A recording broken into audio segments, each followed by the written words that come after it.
Hello, how are you, dear Bengali learners?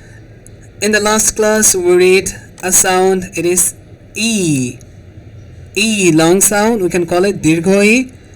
And we read the example. Neel, it's mean blue, and Eid festival. It is a common festival for Muslim. In this part, we'll learn a new pronunciation. We'll learn a new pronunciation. We can call it oo. Ooh. The sound is very easy. It is you can call it ooh, like short u sound. Ooh, like ooh. Simple. It's very simple. Ooh, like oot. Ooh. This is the symbol of this Bengali alphabet. We can call it ooh, short u.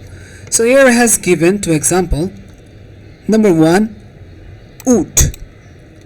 Oot. Oot.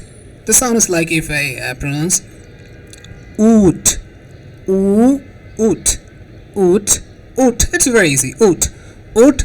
It's mean in English camel. Oot. It's mean in English camel. Oot.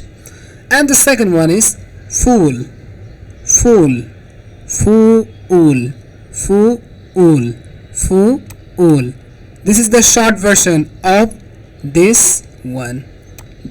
I said it before, this is the alphabet and this is the short form of U. This is the short form of U. In Bengali, there have two forms. One is full form and one is short form. This is the full form. We can call in Bengali language Rosho U. Rosho U.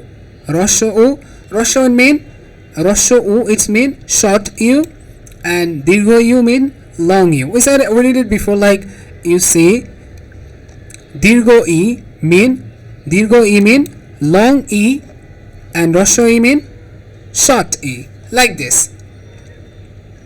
Here come Rosho U mean short U, and Dirgho U mean long U, like this.